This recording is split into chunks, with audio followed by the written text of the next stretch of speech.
My sisters declared I was a poor influence on their children, claiming I wed an old man and was a gold digger. Now they're sobbing at my doorstep since I cut off their allowances and holiday trips. You know, sometimes the people you love the most, your own family, can say the cruelest things. Imagine your sisters, the ones you've been propping up for years, calling you a gold digger, a prostitute, right to your face, and expecting you to just take it. What would you do when that happens? My sisters, Kendall and Jill, had a lot to say when I married Robert. He's 23 years older than me, and I know that sounds like a big gap. We met at a medical conference, both presenting our research. I'm a pediatric surgeon. He's a cardiothoracic surgeon. So, yeah, we connect on a deep level, but all Kendall and Jill saw was the age difference. At my wedding reception, Kendall marched right up to me, in front of my colleagues, and sneered, "You're such a gold digger." Jill just nodded, chiming in, obviously, it's just about his money. What else could it be? I tried to explain. I mean, we're in the same field, we talk for hours about medicine, we both love hiking, we volunteer at the same clinic. But Kendall just laughed. Sure, she scoffed. And his retirement account has nothing to do with it. The thing my sisters conveniently forgot? I'd been paying for their lives for 5 years. Kendall's mortgage? I covered it for 8 months when her husband lost his job. Jill's kids' private school? I paid the tuition. Their family vacations, car repairs, everything. Always me. But now? I was a gold digger. A bad influence. It got worse. At my nephew's birthday party, I tried to hug the kids, and Kendall literally pulled them away. We need to be careful about what values they're exposed to, she announced loudly, making sure other parents heard. My face burned. Then, at Jill's daughter's recital, she introduced Robert and me to her friends like this. This is my sister and her sugar daddy. He's basically buying her. Robert's face went crimson. I'm not buying anyone, he said, his voice strained. Jill just shrugged. We're married, for now. Until she gets what she wants. The deepest cut, though, was when they told our parents. My mom called me, sobbing.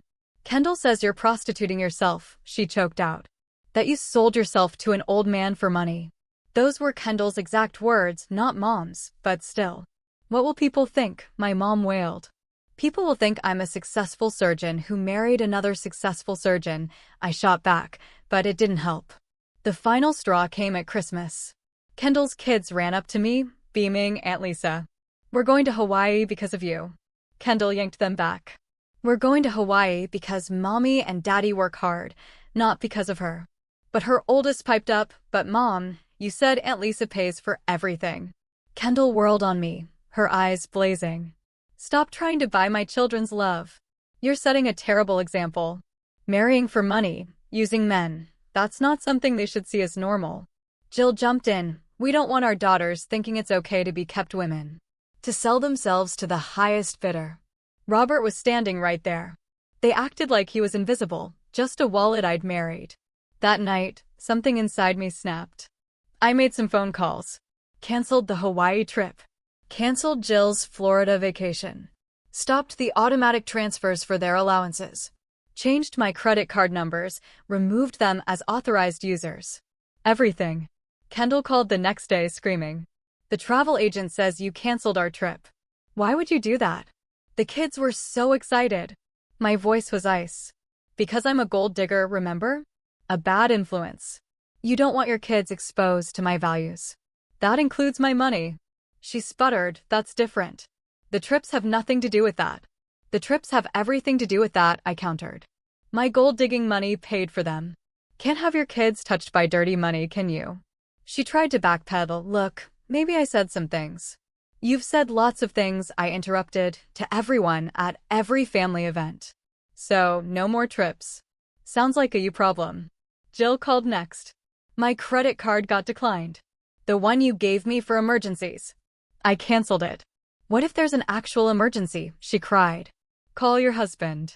Or use your own credit. But you've always helped us, she whined. I'm too busy being a prostitute, apparently. That's what you told Mom, right? Silence. That was taken out of context, she finally snapped. No, it wasn't. You think I'm a gold digger, a kept woman, a bad influence? Fine. I'm removing my bad influence. All of it. Including my money.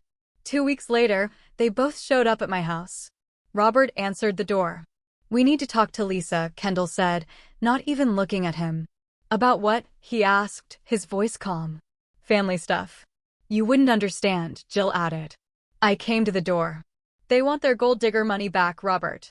That's what this is about. Kendall started crying real loud, performative sobs. Her tears didn't move me at all. I stayed rooted in the doorway, Robert beside me, his hand finding mine and squeezing it tight. You need to leave my property right now, I stated, my voice clear and firm, if you're just here to ask for money after calling me a prostitute and gold digger for months. Kendall's head snapped up. Her face was red and wet. Robert's grip tightened as Kendall suddenly lunged forward, trying to push past him into our house. We need to talk about this like family, she cried, desperate. Robert stepped sideways, a solid wall between her and our door. I felt him tense, ready to physically stop her. Jill finally pulled her back. Kendall, don't. But Kendall wasn't listening, still trying to peer into our house like she had some right to be there. This is exactly what I'm talking about, I said, my voice rising. You show up demanding things after everything you've said and done. Kendall finally stopped, breathing hard. Then, her whole face changed. The tears stopped. Her expression shifted from distraught to calculated. She wiped her face, straightened up. Look, I never meant those things I said, she declared, her voice suddenly calm, reasonable. You took everything out of context. Jill nodded quickly, jumping to support her. We were just worried about you, Jill added. Worried an older man might be taking advantage of you. That's all it was. I felt Robert go rigid beside me. His jaw clenched so hard I could see the muscle jump. So, which is it? I asked them both, my voice cold. Do you think Robert is taking advantage of me, or do you think I'm taking advantage of him? The silence stretched, heavy and long. Kendall opened her mouth, closed it. Jill stared at the ground. They couldn't answer because they knew any answer would sound awful. Kendall finally spoke, slow and careful. We thought the age gap was concerning. That's all. But before I could respond, Jill added, and the money situation looked bad to outsiders. Robert let go of my hand and stepped forward. His voice, controlled but chilling, cut through the air. What exactly looks bad about two surgeons with similar incomes building a life together? Kendall stumbled over her words. Jill kept staring at the concrete. They couldn't say out loud what they'd been implying for months, not with Robert right there. I let the silence hang, watching them squirm. Then I crossed my arms. You have exactly one chance to explain what you actually want. Kendall's face crumpled again, and this time, the tears looked more real. Jeffrey still hasn't found steady work, she whispered, her voice breaking. We're 2 months behind on the mortgage again.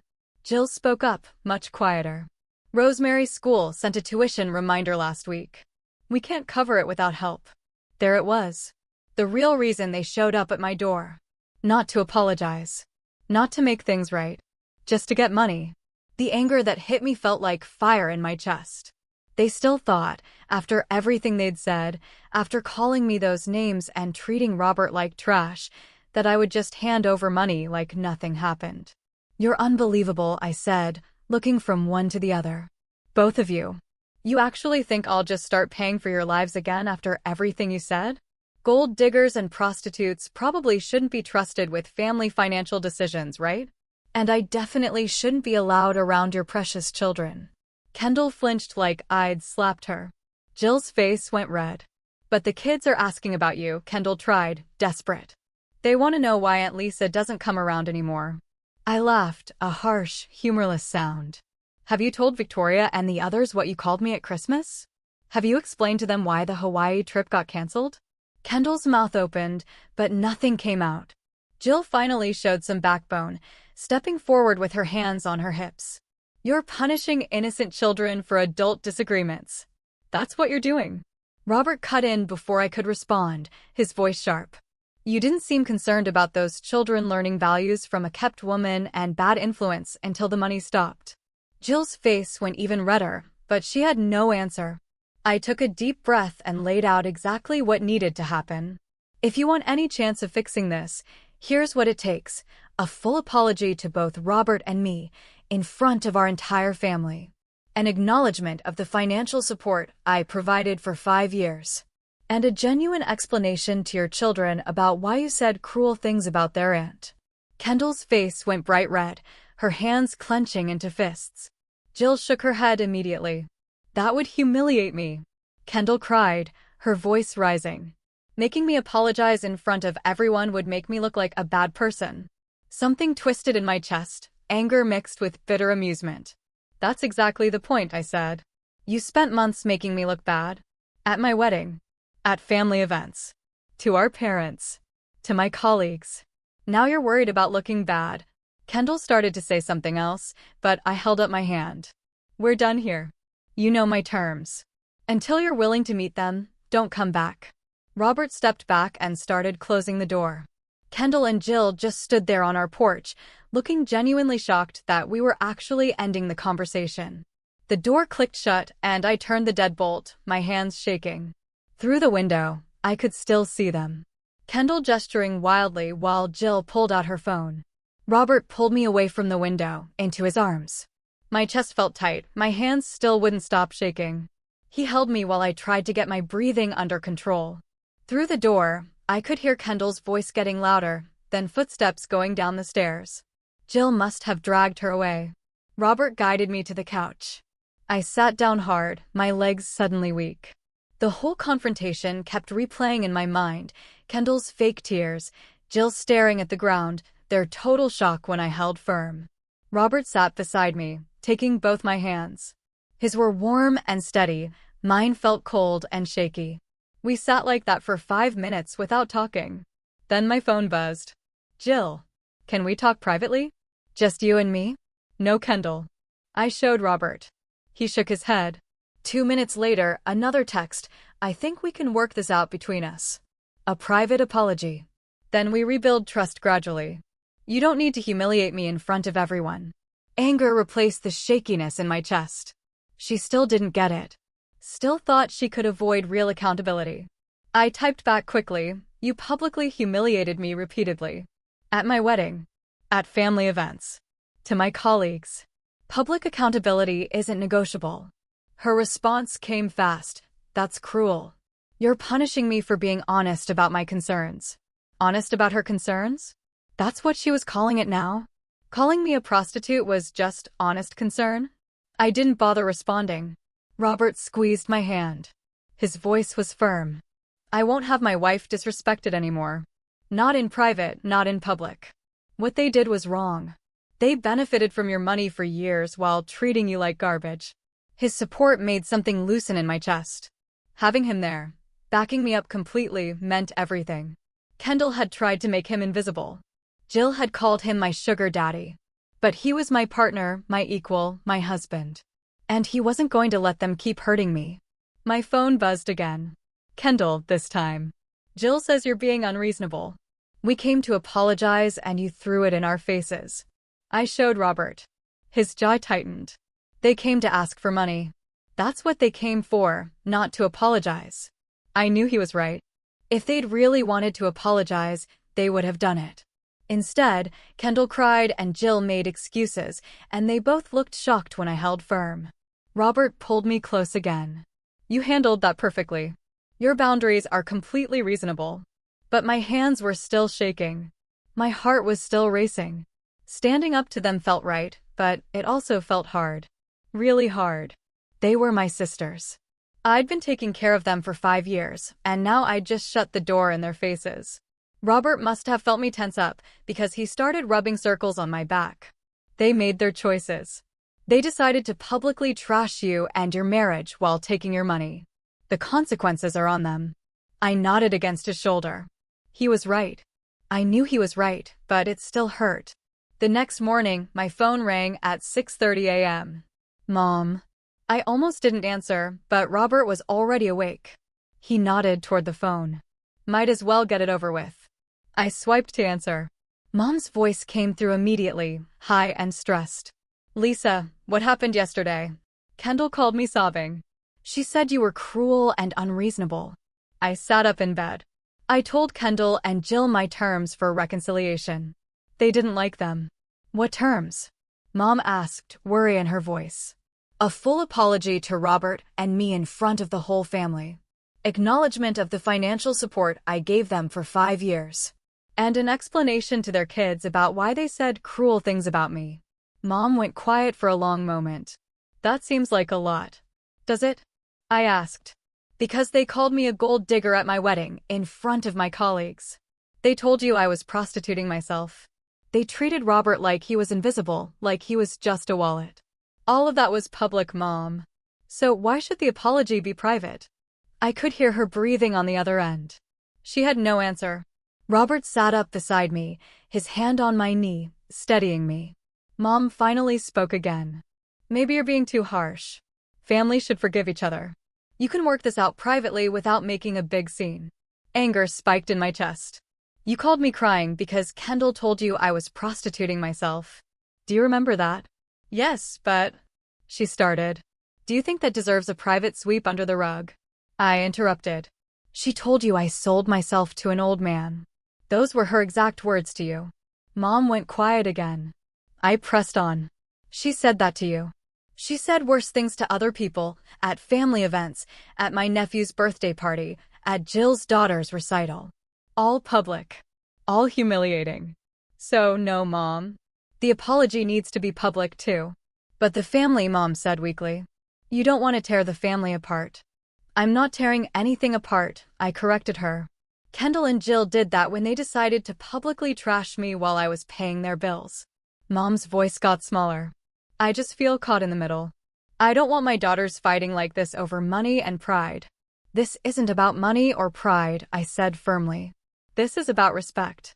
This is about accountability for months of public cruelty. There's a difference. Mom didn't say anything for a few seconds. Then she sighed. I just want my family back together.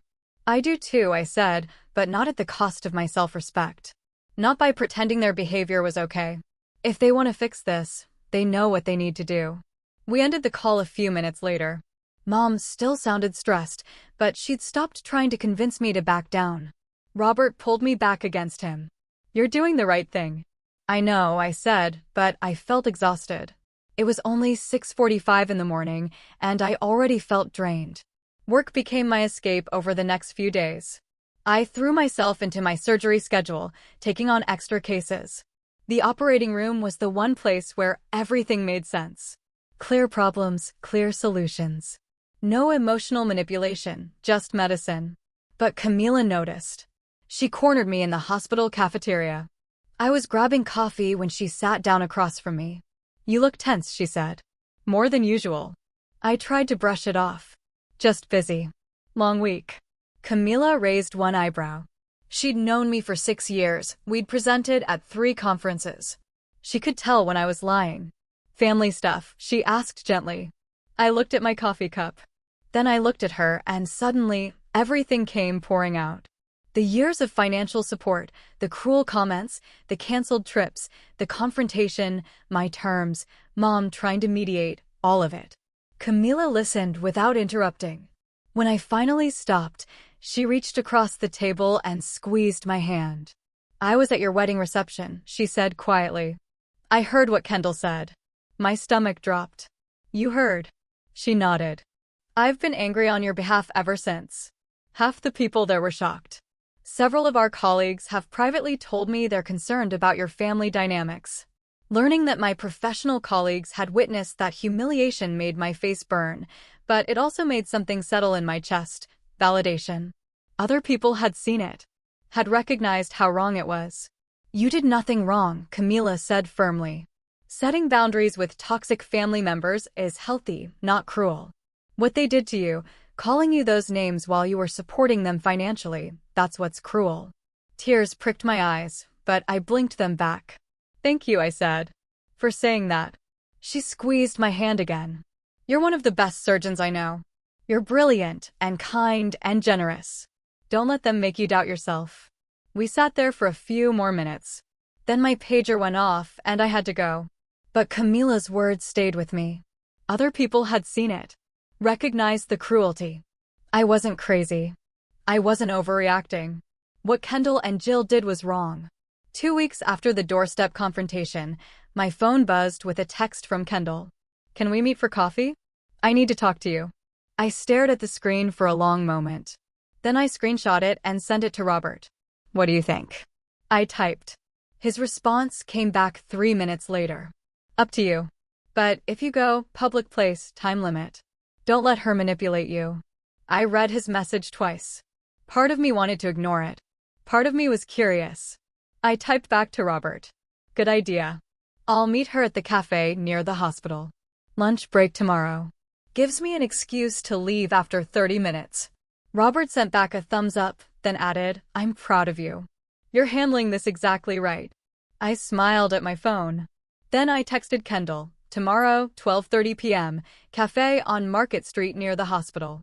I have to be back by 1 p.m. Her response was immediate. "Thank you. I'll be there." I put my phone down and looked at Robert. He was making dinner, chopping vegetables for stir-fry. The evening light hit his silver hair. He looked over at me and smiled. "Whatever happens tomorrow, we'll handle it together." I nodded. We would. Because that's what partners did. That's what marriage meant. Not a gold digger and her victim. Not a kept woman and her sugar daddy. Just two people who loved each other, supporting each other through hard things. Kendall could accept that or not. Either way, I wasn't backing down. The next day, I drove to the cafe. I picked a table near the window where I could see the parking lot. My phone showed 12:30, then 12:35, then 12:40. Kendall finally walked in at 12:45, looking like she hadn't slept in days. Hair pulled back in a messy ponytail, dark circles under her eyes. She dropped into the chair across from me without even saying hello. "Things have been so hard since you cut us off," she started immediately. "Jeffrey's still looking for work, and the kids keep asking about Hawaii, and I'm trying to hold everything together, but it's just so much." I held up my hand. "Are you here to apologize or complain?" Her mouth opened, then closed. She blinked at me like I'd slapped her. "I'm trying to explain. You're listing your problems. That's not the same as taking responsibility for what you said about me and Robert." She looked down at her coffee cup, the one she'd ordered before sitting down, without asking if I wanted anything. "It's been stressful. Jeffrey's job situation, the kids' activities, dance class, soccer, tutoring. I've been under a lot of pressure." "I was under pressure, too," I reminded her. "While I was paying your mortgage for 8 months. While I was covering your kids' private school, your vacations, your car repairs, everything. And I never called you a prostitute at a family event." She flinched. "That's not fair." "What's not fair? That I'm pointing out you publicly humiliated me while I was financially supporting you? That seems pretty fair to me." Kendall twisted her napkin. "Look, I'm sorry you felt hurt by what I said."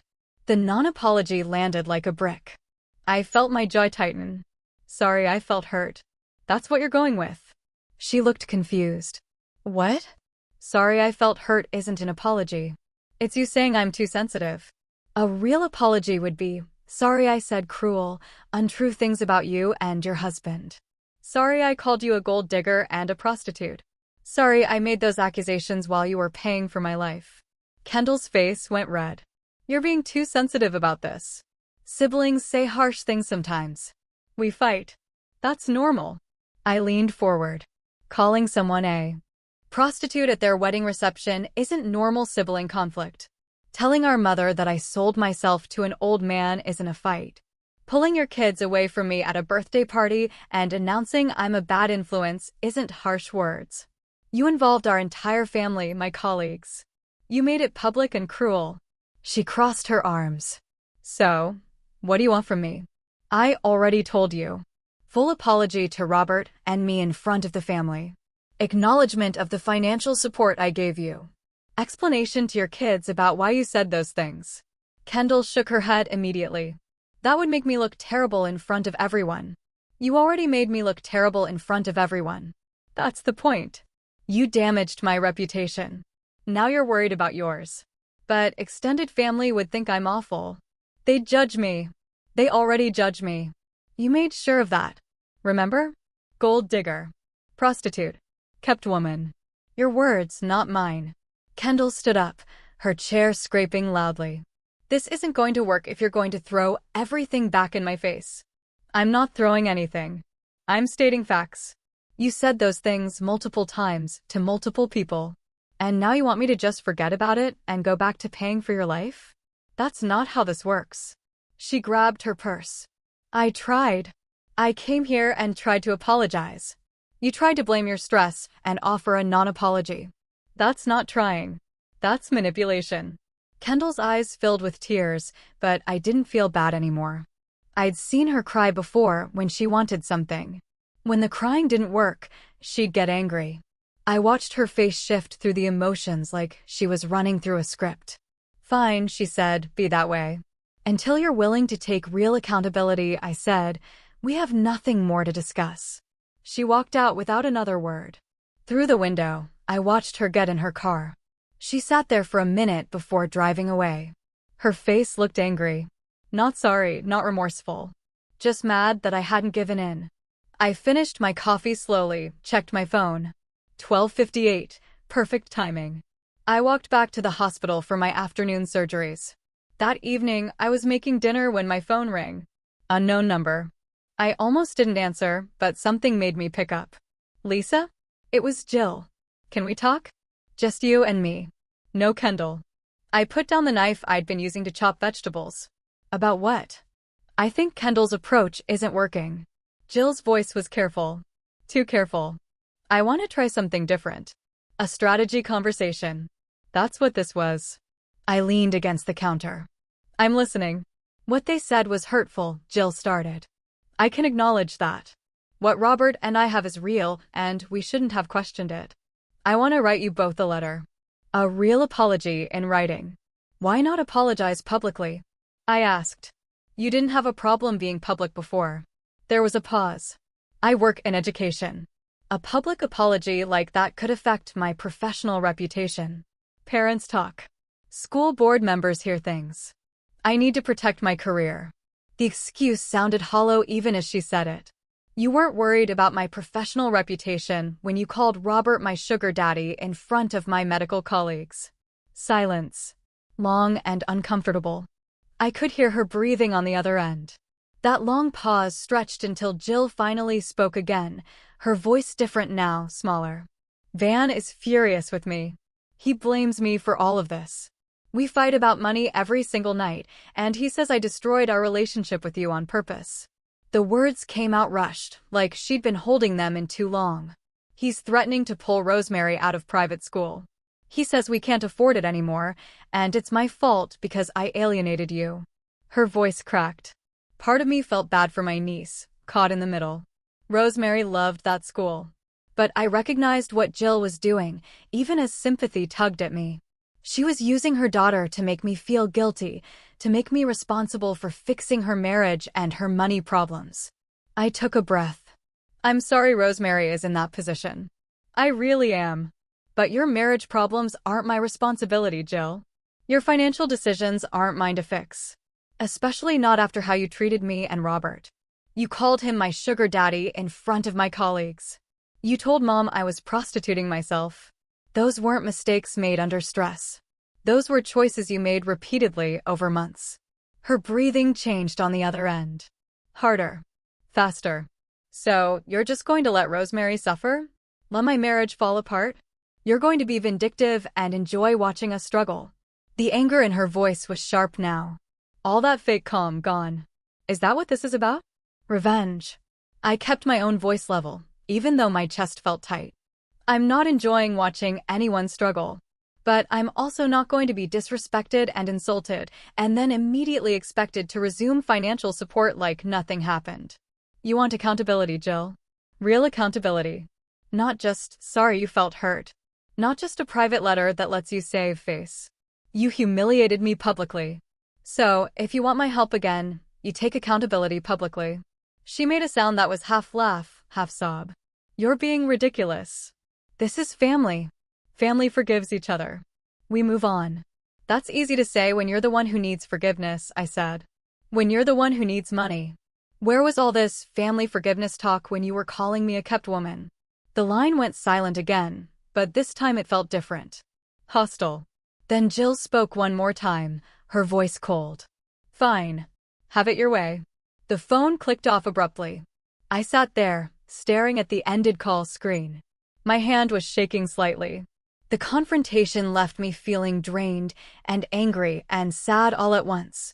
I heard footsteps on the stairs and looked up to see Robert coming into our home office. He took one look at my face and crossed the room. What happened? Jill called. I showed him my phone, even though the call log didn't tell the story. She admitted Van is furious about their money situation, that he's threatening to pull Rosemary from private school, that their marriage is falling apart. Robert pulled over the other desk chair and sat down facing me. And she wanted you to fix it. It wasn't a question. She tried to make me feel guilty about Rosemary, about her marriage problems. Then, when I wouldn't give in, she got angry and accused me of being vindictive, of enjoying watching them struggle. He reached out and took my hand. You're doing the right thing. Their financial problems are consequences of their own choices, of how they treated you, of their cruelty. You didn't create this situation. They did. I know, my voice came out smaller than I intended. But it still feels awful. That's because you're a good person, he said. You care about your family, even when they don't deserve it. But caring about them doesn't mean you have to accept abuse. Doesn't mean you have to be their ATM while they trash you to everyone who will listen. We sat there for a while, his hand warm around mine, until I felt steady enough to get up and make dinner.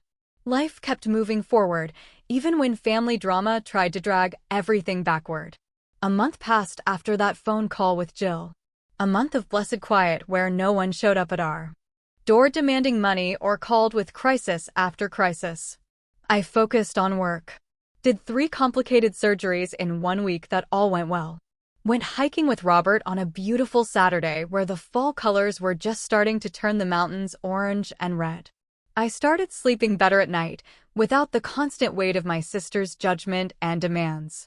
Then Mom called one evening while I was making pasta for dinner. I almost didn't answer because I was tired and didn't want another conversation about family unity and forgiveness, but something made me pick up. Hi, Mom. Hi, sweetie. How are you? Her voice sounded careful. Cautious. I'm good. Working a lot. Robert and I went hiking last weekend. That's nice. She paused, and I could feel the real reason for her call coming. I wanted to let you know that Jeffrey finally found a job. Kendall called me yesterday, all excited about it. The way she said it made it sound like I should be happy, like this somehow changed things. That's good for them, I said neutrally, stirring the pasta sauce. It doesn't pay as much as his old position, Mom continued. Significantly less, actually, but it's something. Kendall's looking for work herself now. First time she's job hunted since before the kids were born. The undertone in her voice was clear, even if she didn't say it directly. They're trying now. They're working hard. Maybe you should help. I turned off the burner and leaned against the counter. Mom, I helped for 5 years while they were trying. While Jeffrey was job hunting before. While Kendall was being a stay-at-home mom. I paid their mortgage for 8 months, covered their vacations, paid for private school, car repairs, everything. And you know what they did in return? They called me a gold digger at my wedding. Told everyone I was prostituting myself. Treated Robert like garbage. Made me look terrible in front of my colleagues and our whole family. Silence on the other end. Then Mom spoke quietly. I know. I've been thinking about that a lot lately, about everything you said last time we talked. I never really thought about how much you were supporting them financially. I just knew you helped sometimes, but I didn't realize the extent of it. Her voice got even softer. And I'm sorry for believing Kendall's characterization of your marriage without asking you about it directly. Without talking to you first. The apology caught me off guard. It sounded genuine, not like she was just saying what I wanted to hear. Thank you for saying that, Mom. That means a lot. I really am sorry, Lisa. Kendall made it sound so concerning. The age gap, and the money, and everything. She painted this picture, and I just believed it without questioning. Without considering that you're a successful surgeon yourself, that you don't need anyone's money. I sat down at the kitchen table, phone pressed to my ear. I appreciate the apology. I really do. But I also need you to stop pressuring me to reconcile with Kendall and Jill on their terms. I need you to stop calling with updates designed to make me feel guilty or responsible for fixing their problems. There was a long pause before Mom responded. I just want my daughters to get along, like you did before. That's all I've ever wanted. I took a breath and said something I'd been thinking about for weeks. We never really got along, Mom. I was just funding their lives while absorbing their judgment and criticism. That's not getting along. That's me being a doormat while they took advantage. Mom didn't say anything for a moment, and when she spoke again, her voice was uncomfortable. I suppose that's true. I never thought about it that way, but you're right. I could hear her processing this realization in real time. We talked for a few more minutes about other, lighter topics before saying goodbye. After I hung up, I felt lighter somehow. Like Mom finally understanding the situation took some weight off my shoulders, even if nothing else had changed. The next week, I was walking to my car after a long shift at the hospital when someone called my name from across the parking lot. I turned to see Hugh McCarthy heading toward me. He was one of Robert's colleagues in cardiothoracic surgery. Older guy, gray hair, kind face. We'd met at a few hospital functions, but didn't know each other well. Lisa. Hey, do you have a minute? Sure. What's up? I stopped next to my car, keys in hand. He looked a bit uncomfortable, shifting his weight. Robert mentioned some of what's been going on with your family. I hope you don't mind me bringing it up, but I wanted to share something with you. He paused, choosing his words carefully. I went through something similar with my brother about 10 years ago. The constant borrowing money, the criticism of my life choices, the entitlement. It was exhausting. I finally had to cut him off completely, set firm boundaries. And you know what? It was the best thing I ever did for myself and for our relationship, eventually. I felt something loosen in my chest, hearing someone else had been through this. Had made the same hard choice. How did your family react? Oh, they were furious at first. My mother didn't speak to me for 6 months. Said I was being cruel and selfish. But I held firm, and eventually my brother got his act together. Took responsibility for his own life. Now we actually have a decent relationship, built on mutual respect instead of financial dependence and resentment. Hugh smiled slightly. Family doesn't get unlimited chances to hurt you just because you share DNA. Sometimes the kindest thing you can do is let them face the consequences of their choices. Thank you for telling me that, I said. It helps to know I'm not crazy for setting these boundaries. You're not crazy at all. You're being healthy. Robert's proud of you, by the way. He talks about how strong you've been through all this. We chatted for another minute before Hugh headed to his own car and I got into mine. Sitting there in the parking lot, with the late afternoon sun slanting through the windshield, I felt something I hadn't felt in months. Peace. Real peace about my decisions, about standing my ground, about demanding respect instead of just accepting whatever treatment my sisters dished out. I started the car and headed home to Robert, ready for whatever came next. That weekend, Robert took me to our favorite Italian place downtown, the one with the red checkered tablecloths and candles and wine bottles. We hadn't been there since before all the family drama started. The hostess recognized us and smiled as she led us to our usual corner table. Robert ordered the chicken parmesan he always gets, and I got my regular pasta with marinara. For the first time in weeks, we talked about normal things. He told me about a complicated surgery he'd performed that morning, how the patient's arteries were positioned in an unusual way that made the procedure tricky. I shared about a case where I'd removed a kid's appendix just before it burst. We talked about work stuff, medical conferences coming up, research papers we wanted to write together. Then Robert brought up the hiking trip we'd been planning before everything fell apart with my sisters. Mount Wilson has that trail we wanted to try, he said. The one that goes up to the old observatory. We could go next month when the weather cools down a bit. I felt something loosen in my chest that had been tight for months. Yes, let's do that. I'd really like to get away for a weekend. Just us. He reached across the table and took my hand. I've missed this.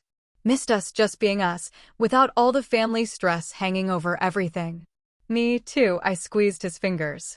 I didn't realize how much their behavior was affecting us until now. Walking back to the car after dinner, Robert put his arm around my shoulders, and I leaned into him. The night air was cool, and the street was quiet. I thought about how my sister's constant criticism had been like poison seeping into my marriage. Every snide comment, every judgmental look, every time they treated Robert like he was just a wallet I'd married. It had been wearing on both of us in ways I hadn't fully understood until tonight. Robert had been so patient through all of it. Never once had he suggested I cut them off or stop helping them financially. He just quietly endured their disrespect because he loved me. That night in bed, I told him I was proud of how I'd handled everything. He turned to face me in the dark. "I'm proud of you too. You stood up for yourself and for us." That took real strength. I know it wasn't easy. It wasn't, I confirmed. But it was necessary. He was quiet for a moment. "I've been worried about you. Worried this was eating you up inside. But you've been so strong through it all." 2 months passed.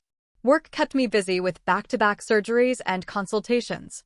Kendall and Jill didn't try to contact me again after those failed attempts. Mom called occasionally, but she'd stopped pushing me to reconcile on their terms. Then, one Thursday afternoon, I came home to find a thick envelope in the mailbox. My name and address were handwritten in Kendall's careful script.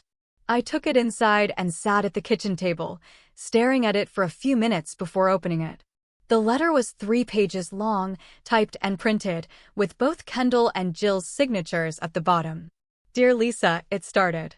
"We're writing to apologize for our behavior over the past several months. We were wrong. We were cruel. We were hypocritical." The letter went on to list specific things they'd said and done, calling me a gold digger at my wedding reception, telling Mom I was prostituting myself, pulling their kids away from me and saying I was a bad influence, making the sugar daddy comment in front of Robert, taking my financial support for granted while criticizing my life choices. Each point was acknowledged clearly, without excuses or justifications. The second page explained they'd been going to family therapy together for the past 6 weeks. Their therapist helped them understand how their behavior toward me had been abusive, how their financial dependence on me had created a toxic dynamic where they felt entitled to my money while also resenting me for having it, how their jealousy of my professional success and financial stability had manifested as cruel judgment of my marriage. The final page asked if I would be willing to meet with them in a therapy session with their therapist present. They understood if I wasn't ready. They understood if I never wanted to speak to them again, but they hoped I might give them a chance to apologize in person and begin rebuilding trust. When Robert came home from the hospital that evening, I handed him the letter without saying anything. He read it carefully, then read it again. "This is different from before," he said finally. "This is actual accountability. Real acknowledgement of what they did wrong." I nodded. "I think so too. But I don't know if I'm ready to see them." He set the letter on the counter. "What does your gut tell you?" "That they're desperate, and this might be another manipulation. But also that maybe the therapy is actually helping them understand how badly they treated us." Robert leaned against the counter, thinking. "I suggest you agree to the therapy session, but maintain your boundaries about what reconciliation requires. Don't let them think one apology session fixes everything." "You're right. I need to be clear about expectations." The next morning, I sat down at my computer and found the therapist's email address at the bottom of the letter. I wrote a message explaining I appreciated my sister's apology, but wanted to discuss the session format before agreeing to attend. I asked about the therapist's approach, how long Kendall and Jill had been in treatment, and what the goals would be for a joint session. The therapist responded that afternoon. Her name was Dr. Smith, and her email was professional but warm. She explained Kendall and Jill had been seeing her together for 7 weeks, working on understanding their behavior patterns and taking responsibility for their actions. She said the joint session would be structured with Kendall and Jill reading prepared apology statements while I listened without interruption. Then I would have time to respond and ask questions. The goal wasn't immediate reconciliation, but rather creating space for genuine accountability. I wrote back agreeing to one session scheduled for the following Saturday morning. Robert offered to come with me, but I decided to go alone. This was something I needed to face myself. The therapy office was in a medical building downtown, small and quiet, with comfortable chairs in the waiting room. Kendall and Jill were already there when I arrived. They both looked nervous. Kendall's hands were shaking slightly as she held a folder of papers. Jill kept smoothing down her shirt like she didn't know what to do with her hands. Dr. Smith came out to greet us, a middle-aged woman with short gray hair and kind eyes. She led us into her office and gestured for us to sit. Kendall and Jill sat together on a small couch. I took the armchair across from them. Dr. Smith sat slightly to the side where she could see all of us. She explained the format we'd discussed, then nodded to Kendall to begin. Kendall opened her folder and pulled out a typed page. Her hands were shaking so much the paper rustled. She took a deep breath and started reading. Lisa, I'm sorry for calling you a gold digger at your wedding reception. That was cruel and untrue. And I said it in front of your colleagues to deliberately humiliate you. I'm sorry for telling Mom you were prostituting yourself. Those words were vicious and designed to turn our family against you and Robert. I'm sorry for taking your financial support for granted for 5 years while criticizing your life choices and your marriage. I treated you like a bank account instead of my sister. Her voice shook, but she kept her eyes on me the whole time. I'm sorry for pulling my children away from you and saying you were a bad influence. I was using them as weapons to hurt you. I'm sorry for not acknowledging Robert as your husband and treating him like he was invisible or just a wallet. He deserves respect, and I failed to give him any. Kendall's voice broke on the last sentence, but she finished reading. Then she set the paper down and waited. Jill picked up her own typed statement. Lisa, I'm sorry for calling Robert your sugar daddy in front of your colleagues. That comment was meant to demean both of you and your marriage. I'm sorry for trying to turn my daughters against you by saying you were a kept woman who sold herself. I was poisoning their relationship with their aunt because of my own issues. I'm sorry for feeling entitled to your money while judging how you chose to live your life and who you chose to marry. The hypocrisy of taking your financial help while calling you a gold digger was inexcusable. Jill paused and looked up at me. I need to admit something else. I was jealous of your professional success and your financial stability. Jealous that you had your life together while mine felt like it was falling apart. So, I lashed out at you and your marriage because it was easier than facing my own problems. That jealousy doesn't excuse my behavior, but it's the truth about where it came from. Dr. Smith shifted in her chair and looked at me. She asked how I felt hearing what Kendall and Jill had just said. I took a moment. The apologies felt more real than their previous attempts, I admitted. But words in a controlled setting are just words.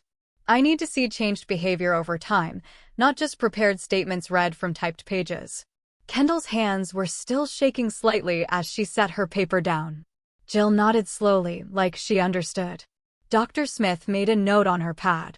Kendall spoke up first, her voice less steady than when she'd been reading. She asked what changed behavior would actually look like. I leaned forward. No more comments about my marriage or the age gap, I explained. No more jokes or snide remarks to anyone. You need to acknowledge, in front of our family, that you were wrong about Robert. Not just to me privately, but to everyone who heard you call me a gold digger and a prostitute. And you need to understand that any future financial help from me will be a gift I choose to give, not an obligation or an expectation. Kendall's face went pale. Jill agreed immediately, saying those terms were fair and she would follow them. Kendall hesitated for a long moment, then nodded. Her nod looked reluctant, but real. Dr. Smith suggested we move slowly toward rebuilding trust. She recommended starting with occasional supervised family gatherings where she or another neutral party could be present. Small steps, she said. No pressure to jump back into regular contact right away. The session ended 20 minutes later. I walked out to the parking lot where Robert was waiting in his car. He'd been reading a medical journal, but put it down when he saw me. He asked how I felt. I got in the passenger seat and closed the door. Cautiously hopeful, I told him, but not ready to fully trust them yet. I need to see if they can actually follow through on what they promised. Robert reached over and squeezed my hand. He said he would support whatever pace I needed to set for reconciliation. If I wanted to take it slow, we'd take it slow. If I decided I wasn't ready at all, that was okay too. 3 weeks passed. Mom called to invite us to a family dinner at her house. Kendall and Jill would be there with their families. I agreed after talking it over with Robert. We arrived at Mom's house on a Sunday afternoon. The smell of pot roast came from the kitchen. Kendall and Jill were already there, standing in the living room with their husbands and kids. Kendall saw us first.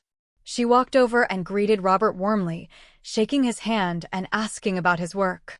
Jill did the same, smiling at both of us without any of the usual tension in her face. The difference was noticeable. They weren't being fake polite. They seemed genuinely relaxed. Victoria ran up to me and hugged my legs. She was Kendall's oldest, the one who'd accidentally revealed the truth about my financial support at Christmas. During dinner, Victoria looked around the table at all of us. She asked innocently if we were all friends again. Kendall didn't panic or deflect. She handled it beautifully. She told Victoria that Aunt Lisa and Uncle Robert are very important to their family. She explained that she had made mistakes she was working to fix. The honesty was appropriate for a child's understanding. Victoria seemed satisfied and went back to eating her mashed potatoes. I was impressed. Jill spoke up during the main course. She mentioned she'd found a part-time job at a tutoring center. Van had been picking up extra shifts at his company. They were handling their finances themselves now. The pride in her voice suggested genuine growth rather than martyrdom. She wasn't saying it to make me feel guilty or to hint that they needed help. She was just sharing their progress. After dinner, Mom pulled me aside in the kitchen while I was helping clear plates. She thanked me for giving them another chance. I corrected her gently. They were giving themselves another chance by finally taking accountability. I was allowing space to see if the change was real. Mom nodded and squeezed my arm. Over the next month, Kendall and Jill maintained consistent, respectful behavior. They invited Robert and me to Victoria's school play. They asked us to join them for coffee one Saturday morning.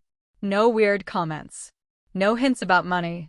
They seemed genuinely interested in our lives beyond what we could provide financially. Kendall asked about a complex surgery I'd mentioned at the play. Jill wanted to hear about the hiking trip Robert and I were planning. The conversations felt normal. One evening, Robert and I were sitting on our back porch after work. The sun was setting and we were just talking about our day. Robert said something that surprised me.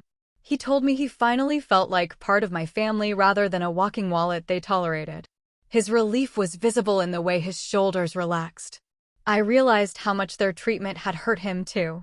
I'd been so focused on my own hurt that I hadn't fully considered what it was like for him to be invisible at family gatherings. To be called a sugar daddy and treated like he was buying me. He'd endured all of that quietly because he loved me and didn't want to make things harder. I apologized for putting him through that. He shook his head and said I hadn't put him through anything. My sisters had. But now things felt different. He felt like they actually saw him as a person, as my husband, not just as money. A week later, I called Jill and told her I wanted to cover one semester of Rosemary's tuition. I made it clear this was a one-time gift, not me going back to the old pattern of paying for everything. Jill thanked me quietly and said she understood.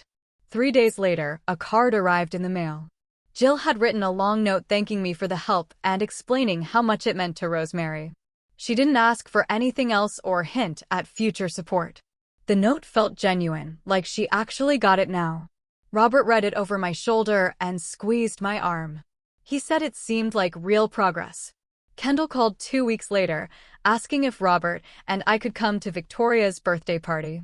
I agreed after checking with Robert. We showed up on Saturday afternoon with a gift. The atmosphere felt completely different from past family events. Kendall greeted us warmly at the door and actually hugged Robert. Her husband Jeffrey shook Robert's hand and asked about his recent surgery cases. During the party, I braced myself for the usual comments, but none came. Victoria ran up and hugged me tight. She told me she was glad I was there. Kendall's other kids clustered around Robert, asking him questions about being a doctor. He patiently answered them all, smiling the whole time. Later, my aunt pulled me aside and said she was glad to see us all getting along better. 2 of Kendall's friends made similar comments. The whole day felt normal, in a way family gatherings never had before. For months after I'd cut off the money, Robert and I decided to host Thanksgiving at our house. I invited Kendall and Jill with their families. Both of them immediately offered to bring dishes. On Thanksgiving morning, Kendall showed up early with her green bean casserole and asked what else she could do to help. Jill arrived with homemade rolls and started setting the table without being asked. Their husbands helped Robert set up extra chairs. The kids played together in the living room while we cooked.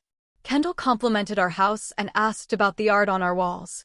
Jill thanked us for hosting and said how nice it was to all be together. When we sat down to eat, Jeffrey said a prayer, thanking God for family. Everyone held hands around the table. Kendall and Jill both treated Robert like he belonged there, asking his opinion on things and including him in conversations naturally. As I looked around our dining room, at everyone laughing and talking, I felt genuinely happy. The relationships weren't perfect, and probably never would be, but they were honest now. Built on mutual respect instead of financial obligation and hidden anger. Kendall wasn't secretly resenting me while spending my money. Jill wasn't calling me names behind my back while I paid her bills. They saw Robert as my husband now, not as a wallet or a sugar daddy. Robert squeezed my hand under the table. I squeezed back. We'd made the right choice demanding better treatment. It saved my self-respect, but it also gave my sisters the push they needed to become better versions of themselves. That mattered more than I'd expected it to. It was one of the hardest things I've ever had to do, setting those boundaries with my own family. But looking back, it was absolutely necessary. What would you have done in my place? Have you ever had to draw a line with family members, even when it felt impossible? Tell me what you think, I really want to know.